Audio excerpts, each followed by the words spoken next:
Xin chào, chào mừng quay trở lại với Lam Rim. Các bạn, người phụ nữ này làm sao vậy? Tại sao cô ấy lại quá gắt gỏng như vậy? Được rồi, chúng ta sẽ nói về điều đó. Chúng ta bắt đầu nào. Kekaba có nghĩa là khó khăn để tạo ra. Và đoán xem nó có nghĩa là gì nhé các bạn? Người phụ nữ đó. Chúng ta đang làm gì nhỉ? Chúng ta đang nói về tâm bi, tạo trách nhiệm. Chà, chúng ta vẫn chưa đến được nơi đó, nhưng không sao. Vì vậy, nếu có những người trong cuộc sống của các bạn mà các bạn gặp nhiều rắc rối để cảm thấy thấu cảm với họ, họ rất khó chịu đến mức mà, nhìn xem, tôi biết các bạn đang đau khổ, nhưng tôi thật sự không quan tâm, bởi vì các bạn đang rất khó chịu. Vì vậy, nếu có những người khó tính trong cuộc sống của các bạn để cảm thấy thấu cảm với họ, sau đó, Mitsuka là một thành ngữ khó. Ka có nhiều nghĩa khác nhau, nhưng Mitsuka có nghĩa là đưa họ vào một nhóm tập trung riêng biệt. Lấy tất cả những tên khốn trong cuộc đời của các bạn và đưa họ vào một nhóm tập trung riêng biệt và tập trung vào họ. Mitsukapa có nghĩa là tách biệt họ ra khỏi cuộc sống của các bạn. Tất cả những người khó tính, hãy đưa họ vào một nhóm đặc biệt và cố gắng để có được sự thấu cảm dành cho họ. Hãy làm việc với sự thấu cảm của các bạn dành cho họ.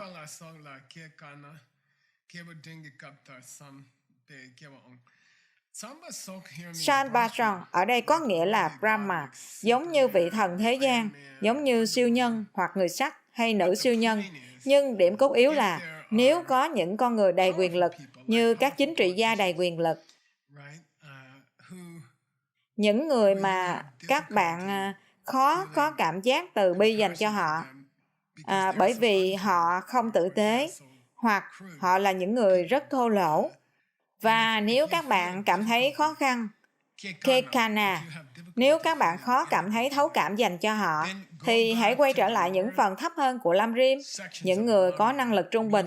Hãy nghĩ về, nhìn xem, họ cũng đang ở trong một cơ thể họ cũng đau đớn, họ cũng có những vấn đề về mối quan hệ, họ cũng có những vấn đề về tài chính.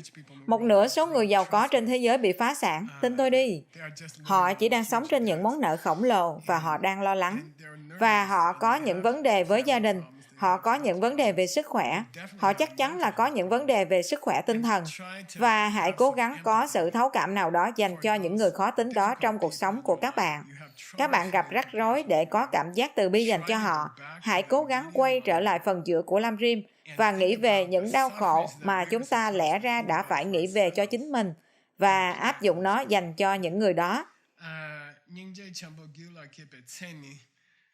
Từ C này đã rất hữu ích trong suốt phần này của Lam Rim, trong quy trình 7 bước để đạt đến Bồ Đề Tâm hoặc tầm nhìn của Bồ Tát. Sen là gì, Tim? Đúng, làm thế nào các bạn biết khi nào các bạn đã có được nó? Và điều đó rất hữu ích, giống như làm thế nào để các bạn biết khi các bạn đạt đến tâm bi và các bạn có thể tiếp tục thực hiện trách nhiệm. Làm thế nào các bạn biết khi nào các bạn đạt đến bước số 5? Và bởi vì nó rất khó để định lượng những cảm xúc. Nó rất khó để nói. Được rồi, Tim, bây giờ bạn đã có tâm từ. Bạn đã không có tâm từ vào ngày hôm qua và ngày hôm nay bạn có nó. Nó rất khó để đặt một con số vào đó. Vì vậy, làm thế nào các bạn đặt một con số vào tâm bi?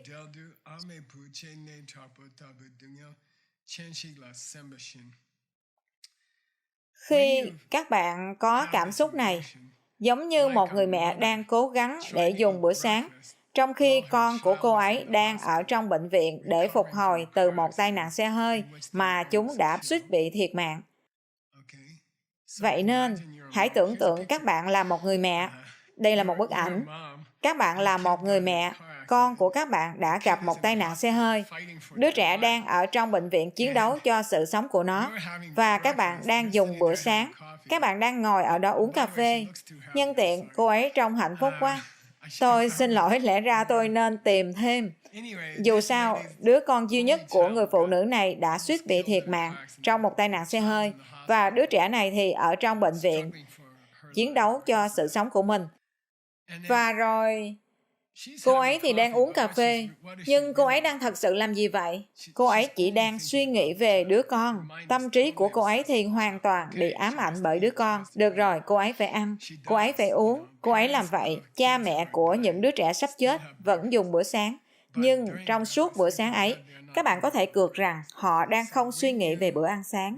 Vì vậy, khi các bạn đạt đến điểm này, Satung có nghĩa là trong khi các bạn đang dùng bữa sáng của mình, đồ ăn và thức uống, và các bạn vẫn đang có những suy nghĩ của sự thấu cảm về tất cả những người khác trên thế giới đang có cùng những vấn đề tương tự ở cùng một thời điểm. Khi các bạn đạt tới điểm đó, thì các bạn có tâm bi. Khi các bạn thậm chí không thể, ngay cả đang trong bữa sáng, các bạn không thể ăn một cái bánh sừng bò mà không một chút nào bị phân tâm về tất cả những người đang chết sáng nay, thì các bạn có tâm bi, thì các bạn đã có được nó.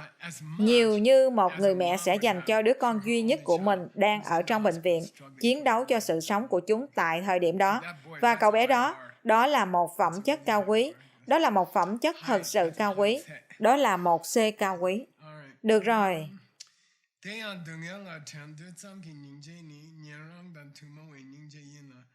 Bây giờ, Ngài sẽ nói về hai loại của tâm bi và hai loại của tâm từ. Được rồi, chúng ta chỉ đang vật lộn với sự khác nhau giữa tâm từ và tâm bi. Về cơ bản, tâm từ là khao khát rằng mọi người có hạnh phúc, và tâm bi là khát khao rằng mọi người không còn đau khổ, và có một cuộc tranh luận về cái nào nên đến trước. Và để giúp chúng ta với cuộc tranh luận đó, Ngài Babonka Rinpoche sẽ tách tâm từ thành hai loại, và Ngài sẽ tách tâm bi thành hai loại. Và đây không phải là một trong những người Gelugpa Tsongkhapa. Họ chỉ thích phân chia và phát thảo nhiều hơn. Nó không thật sự là như vậy. Đó là các bạn càng học được nhiều sự tinh tế về tâm bi bao nhiêu, thì sẽ càng dễ dàng hơn cho các bạn để phát triển nó bấy nhiêu.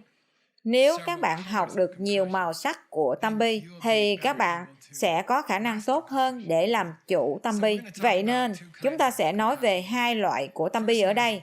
Loại đầu tiên là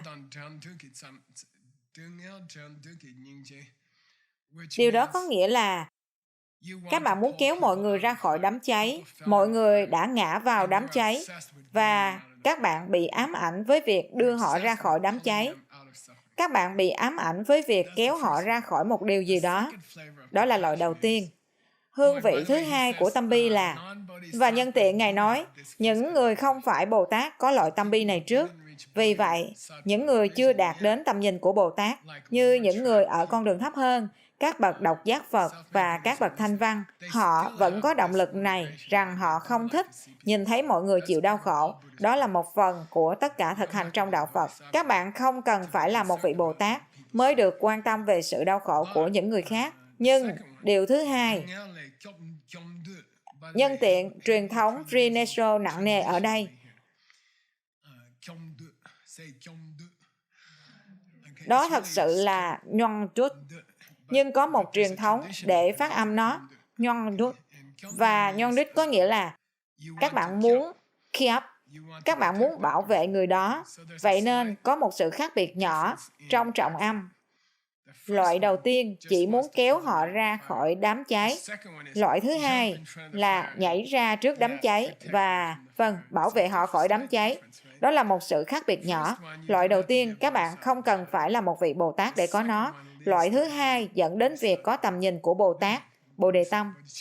Vì vậy, nếu các bạn có khát khao lớn để bảo bọc họ trong vòng tay của các bạn, thêm vào việc ném họ ra khỏi đám cháy đó, và các bạn muốn bảo vệ họ khỏi đám cháy, và có lẽ ngay cả bằng sự trả giá của chính các bạn, có lẽ các bạn phải tự mình gánh chịu một phần đau đớn. Đó là một dạng cao hơn của tâm bi, và chỉ có những người trong nhóm Bồ Tát mới có điều đó.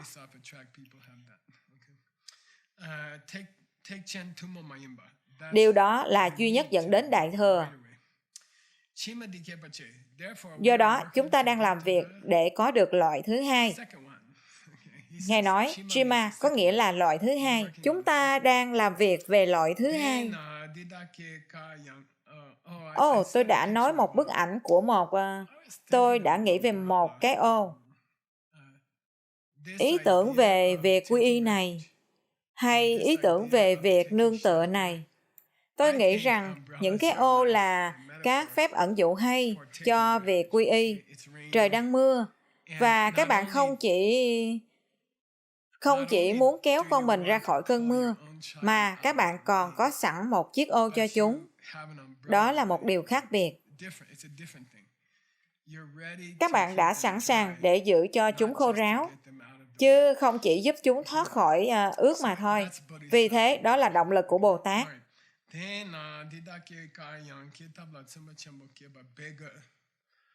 Xem này, loại thứ hai thì khó hơn, bởi vì nó bắt đầu dần dần trở thành nhận trách nhiệm đối với những người này nếu các bạn có cái ô này. Vậy nên, các bạn có thể cảm nhận được cách Ngài đang đưa chúng ta đến bước tiếp theo trong việc phát triển Bồ Đề Tâm. Ngài đang nói, các bạn nên chuẩn bị sẵn sàng chiếc ô của mình, và Ngài sẽ nói gì tiếp theo? Sau đó, các bạn nên lắp sầm. Rồi các bạn nên nhận trách nhiệm. Tôi đã mang theo một chiếc ô trong ba lô của mình. Được rồi, tại sao cái ba lô đó lại nặng như vậy? Tôi có một chiếc ô trong đó, tôi đã từng có. Tôi đã mang nó đó đây trong nhiều năm ở Arizona. Trời không mưa ở Arizona. Và sau đó chúng tôi đã đi gặp mọi người ở Google để nói chuyện về bản dịch tiếng Tây Tạng, và trời mưa như trút. Và tôi đã lấy nó ra và tôi nói, Scott và Orit đã ở đó với tôi, và tất cả chúng tôi đều... Scott đã không quá khô ráo, nhưng tôi và Orit thì khô ráo. Nhưng các bạn biết đấy, các bạn đã sẵn sàng chưa? Được rồi.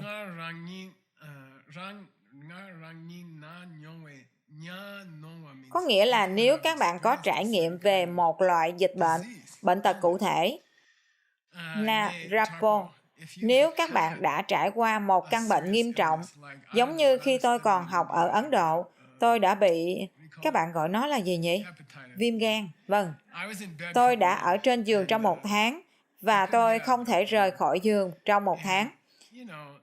Và tôi đã phục hồi, có một loại thuốc Tây Tạng, nhân tiện, và tôi đã phục hồi tốt. Nhưng sau đó tôi đã đặt một vị trí đặc biệt trong trái tim mình đối với những người đã bị viêm gan. Vì vậy, mỗi khi tôi nghe một ai đó bị viêm gan, tôi giống như, tôi biết, tôi đã bị như vậy. Các bạn biết đấy, tôi đã bị bệnh đó. Tôi biết các bạn cảm thấy thế nào khi nằm trên giường trong 1 tháng. Tôi biết các bạn cảm thấy như thế nào. Vậy nên, có một loại siêu thấu cảm. Ngài nói ở đây, nếu chính các bạn từng trải qua một căn bệnh nghiêm trọng, nếu các bạn nhìn thấy một người khác với cùng một căn bệnh, lấy kinh nghiệm cá nhân trước đây của các bạn làm nền tảng, Ninjake, các bạn có thể có được tâm bi. Nếu các bạn có thể liên tưởng đến một điều gì đó các bạn đã có trước đây, các bạn sẽ từ bi hơn đối với mọi người, những người mà có cùng một căn bệnh. Do đó, nếu các bạn đã hoàn thành tốt 10 năm đầu tiên của Lam Rim, và trong những người có cấp bậc năng lực thấp hơn và những người có cấp bậc năng lực trung bình, các bạn đã làm việc chăm chỉ để hiểu tất cả những đau khổ các bạn đã có trong nhiều kiếp sống, các bạn sẽ dễ dàng hơn để có được tâm bi, bởi vì các bạn đã ngẫm nghĩ về tất cả những lần các bạn đã bị mắc những căn bệnh đó. Vì vậy, những người trở thành Bồ Tát, tại sao chúng ta không bắt đầu Lam Rim ở phần Bồ Tát của Lam Rim? Là bởi vì trước tiên, chính các bạn phải bị bệnh. Đầu tiên, chính các bạn phải trải qua căn bệnh đó. Các bạn phải nhận thức được, nhạy cảm về làm thế nào bản thân các bạn có tất cả những vấn đề đó trong những cõi thấp hơn, với những cuộc hôn nhân trước của các bạn, vân vân và vân vân. Nếu các bạn đã trải qua tất cả những đau khổ đó, thì các bạn sẽ đạt đến phần Bồ Tát của Lam Rim. Các bạn đã sẵn sàng để nói, tôi đã bị như vậy trước đây, tôi đã bị căn bệnh đó trước đây, tôi đã có điều tương tự với vợ cũ của tôi hiểu, hoặc chồng cũ. Và theo nghĩa đó, việc nghiên cứu Lam Rim giống như là đặt những viên gạch. Nghiên cứu Lam Rim cũng rất giống việc đặt những hàng gạch. Các bạn có thể thấy ở đây, những hàng gạch thấp hơn đó nơi xi măng đã khô rồi. Đó là những bước của con đường cho những người có năng lực thấp hơn và những bước của con đường cho những người có năng lực trung bình, nơi chúng ta đã nghĩ rất nhiều về những rắc rối của chính mình và điều đó giống như bị viêm gan trước đây. Sau đó, khi các bạn đạt đến cấp độ mới này mà anh ấy đang xây dựng bây giờ, hoặc cô ấy, và các bạn đang xây dựng các cấp bậc Bồ Tát của Lam Rim, bởi vì các bạn đã làm tốt công việc ở cấp độ trung bình của Lam Rim và những cấp độ thấp hơn của Lam Rim, ngôi nhà Bồ Tát của các bạn sẽ mạnh mẽ hơn nhiều. Được rồi. Bây giờ chúng ta nói về hai loại tâm bi. Ngài chia tâm bi thành một loại tâm bi thấp hơn, nơi mà các bạn chỉ muốn kéo mọi người ra khỏi đám cháy. Và sau đó là một loại tâm bi cao hơn, mà các bạn muốn kiểu như ôm họ và bảo vệ họ khỏi đám cháy và kéo họ ra khỏi. Và bây giờ chúng ta sẽ có sự phân biệt tương tự trong Champa, trong tâm từ. Vậy nên có hai loại tâm từ, chúng song song với hai loại tâm bi. Và một lần nữa, nó không chỉ là BS, một thể loại mới cho văn bản, hoặc một cái gì đó giống như thế. Nó là nếu các bạn đi sâu hơn, trải nghiệm của các bạn về tâm từ và tâm bi có thể đi sâu hơn.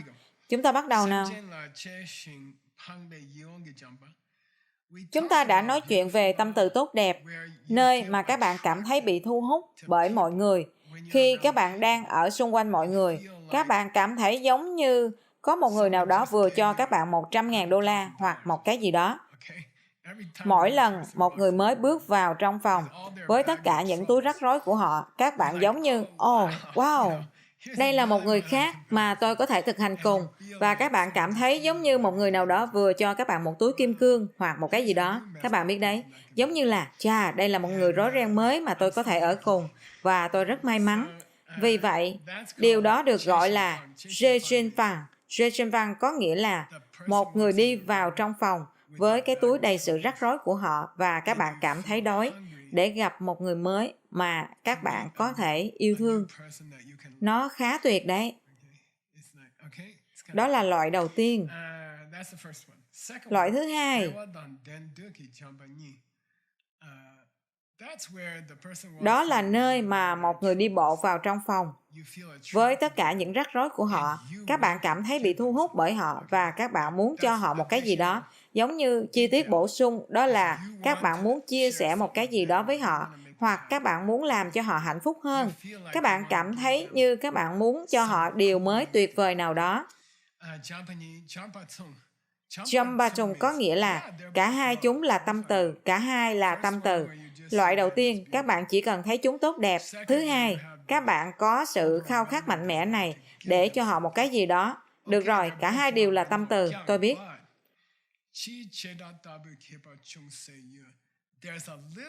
Có một chút Chijekra xảy ra ở đây. Đó là cái gì? Chijekra theo nghĩa chung là gì? Đây là một cách sử dụng thông thường của Chijekra mà các bạn có thể sử dụng sau này cho tính không. Chi là gì? Chung chung. Và rồi Jefra là gì? Đúng, Chi giống như những chiếc xe hơi và Jefra thì giống như Tesla. Tâm nào trong hai tâm từ này là những chiếc xe hơi và tâm nào trong hai tâm từ đó là Tesla? Đừng quên, loại đầu tiên là người đi vào phòng và các bạn đã bị thu hút mạnh mẽ bởi họ, bởi vì các bạn có thể giúp họ.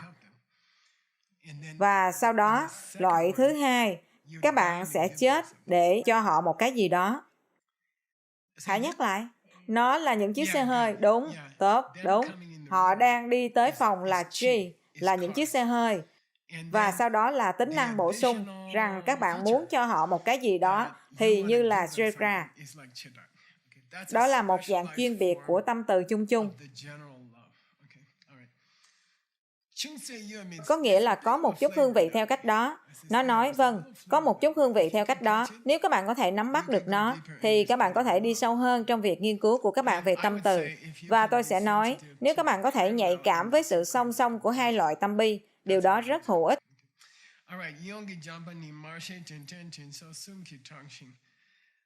Khi chúng ta nói về tâm từ tốt đẹp, có nghĩa là khi một ai đó đi vào trong phòng và cần một cái gì đó, có vẻ như cực kỳ thu hút đối với các bạn.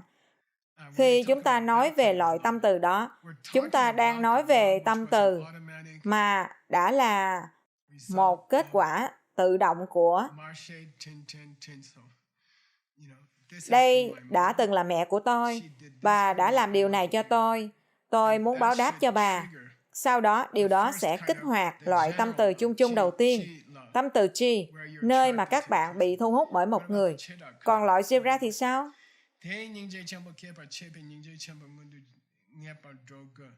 Và nhân tiện, tâm từ chung chung đó, nơi mà các bạn cảm thấy bị thu hút bởi những người là người các bạn cần để đến bước số 5.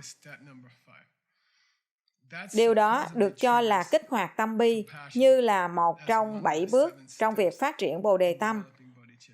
Vì vậy, trong sơ đồ 7 bước, loại tâm từ đầu tiên, loại tâm từ chung chung, thì quan trọng như một bước trung gian trong quá trình. Vậy còn loại tâm từ còn lại thì sao? Loại tâm từ còn lại là gì? Các bạn muốn cho họ một cái gì đó. Điều này được gọi là tôi muốn họ đụng vào được hạnh phúc, tình yêu. Then có nghĩa là đụng vào. Đó là một cái tên dễ thương. Nó có nghĩa là các bạn muốn cho họ một cái gì đó. Bây giờ, hãy nghĩ về nó. Ngài nói, tâm từ chung chung, nơi các bạn thấy mọi người trở nên xinh đẹp, bởi vì họ cần các bạn, điều đó luôn kích hoạt tâm bi, nơi các bạn muốn kéo họ ra khỏi đám cháy. Nhưng mối quan hệ giữa tâm bi và tâm từ đó, điều mà muốn cho một cái gì đó cho mọi người, có thể đi theo cả hai cách.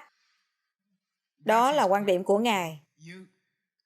Nó có thể là mong muốn cho họ một cái gì đó, khiến các bạn muốn đưa họ ra khỏi rắc rối. Hoặc nó có thể là họ đang muốn đưa họ ra khỏi rắc rối, khiến cho các bạn muốn cho họ một cái gì đó. Và Ngài nói đó là sự khác biệt và nó hơi vi tế. Và tôi phải nói rằng đó thật là một niềm vui.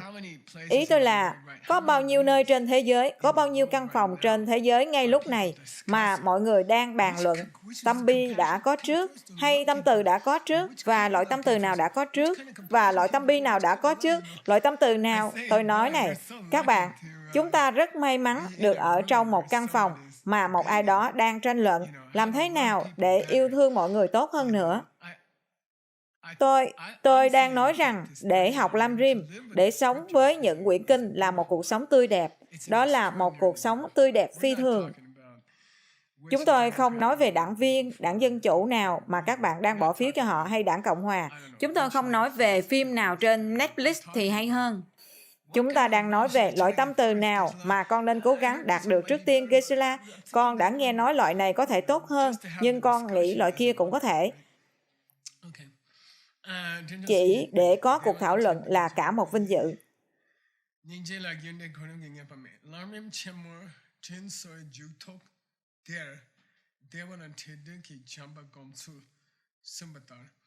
Trong tác phẩm Lam Rim vĩ đại của Ngài Tsongkhapa, sau khi các bạn thực hành muốn báo đáp cho mẹ của mình, các bạn nên đi thẳng đến loại tâm từ, nơi mà các bạn muốn cho họ một cái gì đó. Đó là Lam Rim. Đó là quan điểm của Ngài Tsongkhapa.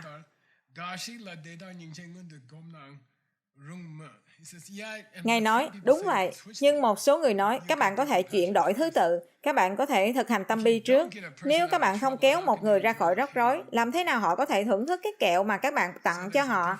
Vậy có một sự khác biệt trong các tâm từ. Tôi thích bức ảnh này.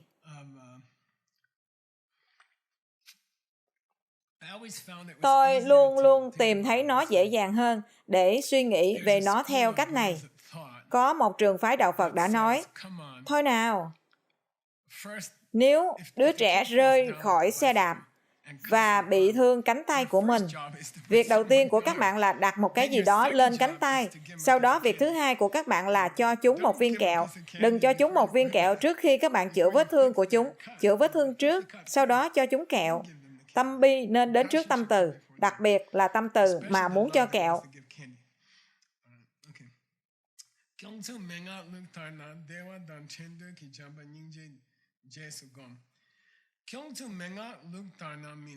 Có nghĩa là có một truyền thống khẩu truyền và Ngài sẽ đi ngược với Lam Rim Chemo, Lam Rim vĩ đại. Ngài sẽ nói rằng, xem này, có một truyền thống mà đầu tiên thực hành tâm bi và sau đó hãy thực hành tâm từ. Nơi mà các bạn muốn cho chúng một cái gì đó, các bạn có thể thực hành nó theo cách này. Và điều đó sẽ dẫn dắt các bạn một cách tự nhiên để nhận trách nhiệm với họ. Do đó, đề nghị của tôi là, Ngài Babongka Rinpoche, hãy tập trung vào phần này, vào loại tâm từ mà các bạn muốn cho họ một cái gì đó. Các bạn muốn chia sẻ một cái gì đó với họ, bởi vì đó là một điều tốt để bước vào việc có trách nhiệm.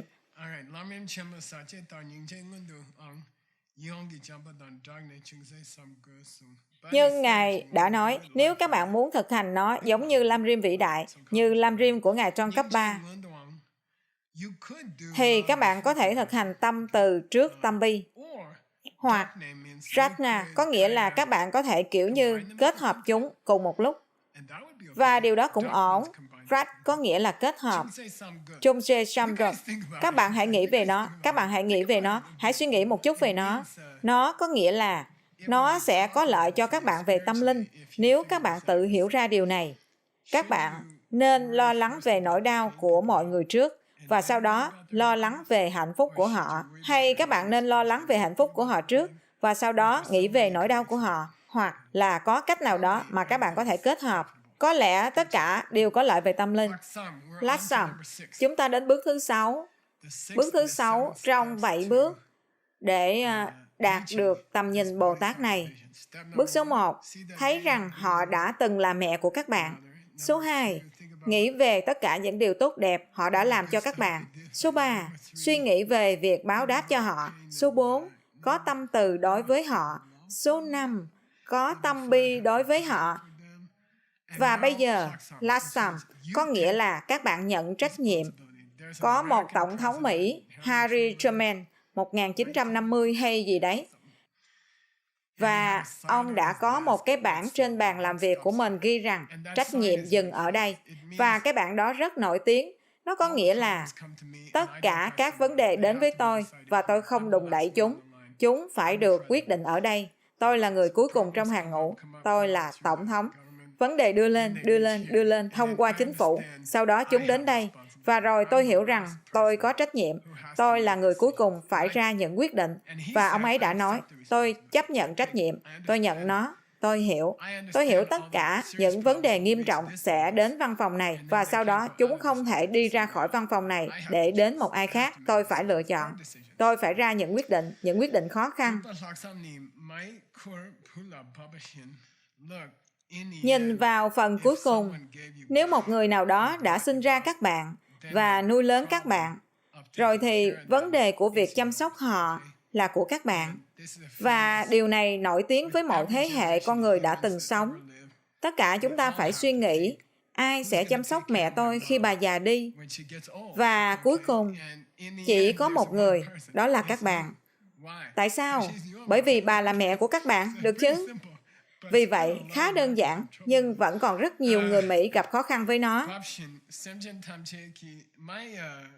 Tôi có một người giao dịch kim cương, một người bạn tâm linh thân thiết ở Ấn Độ.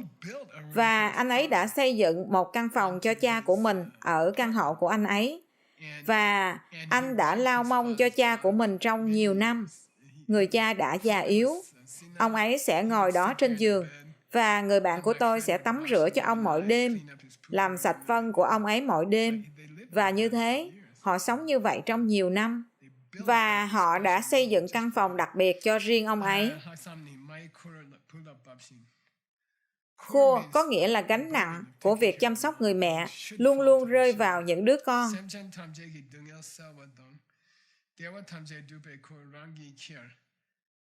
Vậy nên, Việc có trách nhiệm đối với hạnh phúc của mọi người và dừng lại nỗi đau của họ đã rơi vào chúng ta, bởi vì chúng ta là con và họ là mẹ của chúng ta. Đừng quên nha.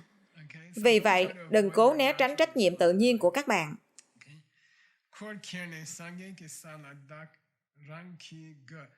Do đó, tôi sẽ kéo bản thân mình đến sự giác ngộ. Xây thêm phòng trong căn hộ của các bạn, có nghĩa là làm thế nào để chăm sóc mẹ của các bạn. Tôi phải đạt đến giác ngộ trước, và sau đó tôi sẽ có khả năng để chăm sóc cho mẹ của mình. Đó là cách các bạn chăm sóc mẹ của mình. Đừng tập trung vào việc cho ăn và tắm rửa cho mẹ của mình. Tập trung vào việc đạt đến sự giác ngộ, và sau đó các bạn có thể thật sự chăm sóc cho mẹ của mình. Nó không có nghĩa là các bạn không tắm rửa cho mẹ của mình, nhưng nó có nghĩa là sau cùng, động lực của bạn phải là tôi muốn đạt được Phật quả để tôi thật sự có thể giúp mẹ của tôi, bởi vì đó là trách nhiệm của tôi, đó là trách nhiệm tự nhiên của tôi.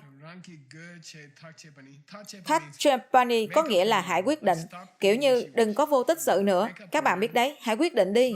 Xem này, chúng ta đã đi qua tất cả những bước này cho Bồ Đề Tâm. Hãy quyết định. Đúng, họ là mẹ của tôi. Được rồi. Vậy nên các bạn phải chăm sóc bà bằng cách nào? Các bạn đạt được Phật quả càng nhanh càng tốt.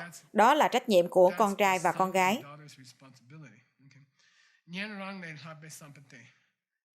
Và sau đó, Ngài giải thích Lapsam. Nó rất thú vị. Và tôi nhìn vào tiếng Phạn là Adihasaya. Adihasaya. Adihasaya. Điều đó có nghĩa là có một tư tưởng cao siêu, Lapa ở đây, giống như Lapton, Vibhajana. Nó có nghĩa là một cấp độ cao hơn của suy nghĩ là Adihasaya, Lapsam. Và sau đó Ngài đã pha trò, Ngài Babonka nói, Lap hơn ai? Adi hơn ai? Nó lẽ ra phải là một loại quá trình tư duy cao hơn. Vâng, cao hơn những ai? Các bạn có thể đoán được không? Tặng $50, cao hơn 2 con đường thấp hơn. $50 cho Tim. Jimmy, $50 cho Tim. Ồ không, đó là công việc của bạn. Họ sẽ đánh lừa chúng ta. Họ sẽ nói rằng họ đã không làm điều đó. Đúng. Anh ấy đã có $25 cho những bậc độc giác Phật và $25 cho những bậc thanh văn. Vậy, Ngài đã giải thích Lap trong Lapsam. Nó có nghĩa là trách nhiệm đặc biệt, và nó có nghĩa là còn đặc biệt hơn một người thực hành không phải là Bồ Tát. Và các bạn sẽ không thấy Lapsam được giải thích như vậy bao giờ. Và các bạn phải tinh tế rằng Ngài đang làm điều đó bởi vì Ngài không công bố nó. Được rồi, tôi muốn gọi nó là sự oai nghiêm của trách nhiệm. Tôi có một bức ảnh. Được rồi, Geshe-la, cái quái gì vậy? Ý tôi là bức ảnh này lẽ ra phải là một ai đó nhận trách nhiệm cho cả một nền văn minh. Và các bạn đã có một người phụ nữ ném một cái chai vào trong một thùng rác. Vâng, tại sao? Cô ấy đã nhận trách nhiệm với hành tinh theo cách riêng nhỏ bé. Cô ấy đã nhận trách nhiệm với hành tinh theo cách riêng nhỏ bé. Tôi đã từng uống nhiều nước có ga từ... nơi nào nhỉ? Fiji. Và người bạn Bachi của tôi đã nói, thôi nào Geshe-la, thật xấu hổ, thầy biết mà. Thầy đang lén lấy nước từ hòn đảo nhỏ bé này và vận chuyển trong một máy bay phản lực qua bầu trời, đốt nhiên liệu trên cả quãng đường để mang nó tới cho thầy ở Sedona. Thôi nào. Vì vậy, người phụ nữ này đã nhận trách nhiệm và cô ấy không đòi hỏi bất cứ ai. Cô ấy không thông báo cho bất cứ ai. Cô ấy chỉ, tôi thích nghĩ rằng cô ấy đã nhặt một cái chai nhựa trên đường và cô ấy bỏ nó vào thùng rác, và đó gọi là oai nghiêm vinh quang của trách nhiệm. Cô ấy là một nữ hoàng tại thời điểm đó. Cô ấy giống nữ hoàng hơn cả những người chạy vòng quanh ở London, được chứ? Cô ấy giống nữ hoàng hơn. Cô ấy đang ném cái chai nhựa ra ngoài. Cô ấy đã cúi xuống và nhặt cái chai nhựa lên và đặt nó trong khu rác thải bởi vì cô ấy đã làm một cách lặng lẽ, ẩn danh. Cô ấy đang nhận trách nhiệm.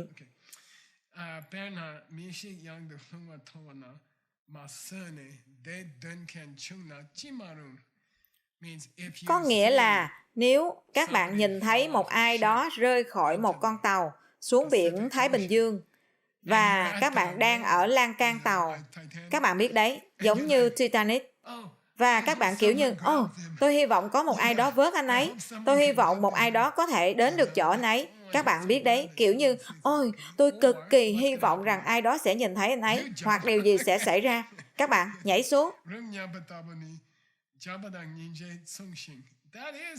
Đó là một loại tâm từ, và đó là một loại tâm bi. Nhưng Lotache có nghĩa là chết tiệt, hãy ra quyết định đi. Một ai đó phải nhảy khỏi tàu Titanic và vớt người này. Đó sẽ là tôi. Đó gọi là Tacheba. Đó là một động từ hay trong tiếng Tây Tạng. Nó có nghĩa là trách nhiệm dừng ở đây. Tôi sẽ không tìm một ai khác. Có một ai đó rơi ra khỏi thuyền. Các bạn phải tìm một nhân viên để cố gắng giúp đỡ họ. Bây giờ, Tanpecheba có nghĩa là các bạn không nói với bất cứ ai, mà chỉ cởi áo của các bạn ra và nhảy xuống nước và bơi theo họ. Đó là Tanchepa. Đó là trách nhiệm cá nhân. Nói chung, những người không phải là Bồ Tát có thể có những cảm xúc của tâm bi và tâm từ đối với những người khác, nhưng Khan, Lakshman không. Họ không có nó. Họ sẽ không nói, tôi sẽ là người nhảy ra khỏi con tàu. Nếu các bạn đang trên con đường của Bồ Tát, các bạn sẽ không tìm một nhân viên xung quanh và cho họ biết ai đó ngã ra khỏi thuyền. Nếu các bạn đang trên con đường của Bồ Tát, các bạn sẽ lapsam. Các bạn sẽ nói, tuyệt vời, nó đã đến với tôi, chính tôi làm điều đó, tôi phải nhảy ngay bây giờ. Vì vậy, được rồi, và tất cả chúng ta đã từng ở trong những tình huống đó. Ý tôi là, nếu các bạn đến tuổi của tôi, các bạn đã trải qua các tình huống mà các bạn biết đấy, các bạn phải ra một quyết định nhanh chóng, hoặc là tôi mạo hiểm mạng sống, hoặc tôi chờ đợi một ai đó khác, và sau đó các bạn chỉ làm. Thật tốt nếu các bạn có điều này. Nếu các bạn có thể cảm thấy lapsam và nói, được rồi, nó là trách nhiệm của tôi, hãy làm thôi. Đó là một điều rất tốt đẹp. Các bạn cảm thấy rất tự hào về chính mình sau đó, rằng các bạn đã không tìm một người nhân viên. Được rồi, tôi đang nói với bạn, đó là một trong những thú vui của cuộc sống.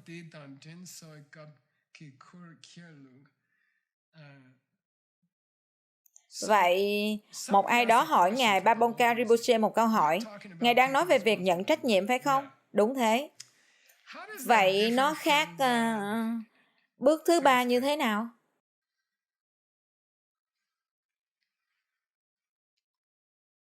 Chỗ mà con muốn Rinzo báo đáp họ. Được rồi, có gì khác biệt giữa bước số 6 và số 3?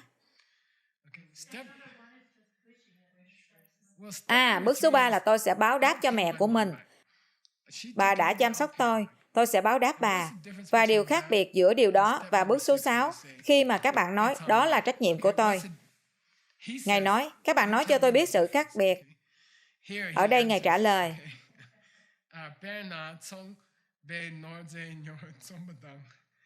các bạn đang trong một trung tâm thương mại, các bạn thấy một chiếc váy đẹp, các bạn biết đấy, và các bạn thì kiểu như, tôi nhớ lúc tôi ở Đài Loan, tôi đã đi đến Christian Dior, họ đã có 3.000. Xin lỗi, khi đó họ có một chiếc váy đẹp, và tôi nghĩ tôi sẽ mua nó cho Veronica, và tôi đã đứng đó khoảng 20 phút, và tôi nói, trời ạ, đó là một trong những chiếc váy đẹp nhất mà tôi từng thấy. Và sau đó, tôi hỏi nữ nhân viên, cái váy này giá bao nhiêu? Cô ấy nói, 3.000 hay 5.000. Và tôi thì kiểu như... Và sau đó, các bạn có cái khoảnh khắc này. Các bạn có nhảy hay không? Nhân tiện, tôi đã không. Nhưng có lẽ tôi đã nên mua. Nhưng tôi nghĩ rằng nó quá mắc. Nhưng trong khoảnh khắc đó, các bạn có một quyết định phải đưa ra. Các bạn có nhảy hay không? Vì vậy, tâm bi bình thường, tâm từ bình thường thì giống như việc ngưỡng mộ cái váy.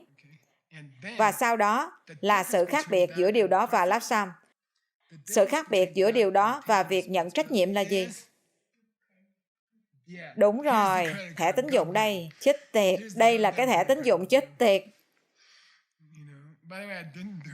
Nhân tiện, tôi đã không làm như vậy. Ý tôi là tôi đã mua ở một nơi khác và cuối cùng cô ấy tặng chiếc váy cho Peter và Maria cho đám cưới của cô bởi vì nó rất đẹp. Cô ấy đã nói, không có váy cưới, Gisela. Và dù sao đi nữa, đó là một sự phân biệt thú vị với ngài Babonka, người mà lẽ ra không tham gia vào công việc. Chúng tôi đọc cái đó trong những giới nguyện của tu sĩ khóa cuối trong lớp Mishnah. Ngài kiểu như, giống như khi các bạn lấy cái thẻ tín dụng chích tiệt của các bạn ra, đặt nó xuống trên quầy. Tôi đã sẵn sàng, các bạn biết đấy, tôi đây. Đây là thẻ tín dụng của tôi. Được rồi, vì vậy hãy suy nghĩ về nó. Đó là một phép loại suy thú vị để một tu sĩ thực hiện. Có nghĩa là các bạn quyết định. Có nghĩa là các bạn ra quyết định đó. Các bạn nhảy, được chứ? Các bạn nhảy. Nếu các bạn chưa nhảy, đó là số 3. Tôi rất muốn báo đáp bà. Và nếu các bạn nhảy, đó là số 6. Tôi sẽ báo đáp bà. Hiểu chứ? Tuyệt chứ?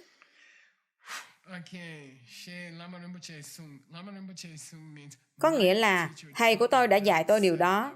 Thầy của chúng ta đã nói. Vì vậy, Ngài đang công nhận nó. Tên thầy của Ngài là gì? Ai đã viết? Jolam. George. Dù sao, các bạn có thể kiểm tra. Tôi luôn quên tên Ngài ấy, thầy của Ngài Babonka Rinpoche. Ngài nói, đó là những gì thầy của tôi đã nói.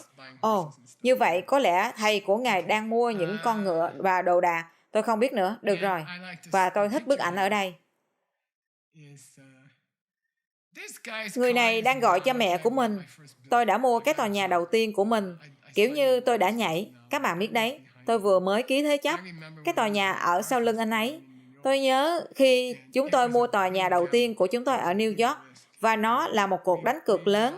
Đó là một sự mạo hiểm lớn. Và chúng tôi đã do dự trong một vài tháng. Và sau đó chúng tôi nói, chết tiệt, làm đại đi. Và cảm xúc trong tim của các bạn thì kiểu như, được rồi, chết tiệt, tôi đây, tôi sẽ mua nó. Tôi nghĩ rằng anh ấy giống như gã đó ở New York, 1990 gì đó. Ai đó đã nói, được rồi mẹ, con đã mua tòa nhà, con đã quyết định, dù là tốt hơn hay xấu hơn. Được rồi. Điều đó kết thúc Lapsam.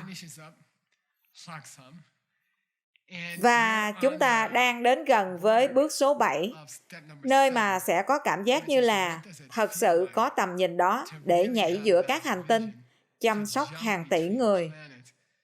Và chúng ta sẽ tiếp tục điều đó trong khóa Lam Rim tiếp theo.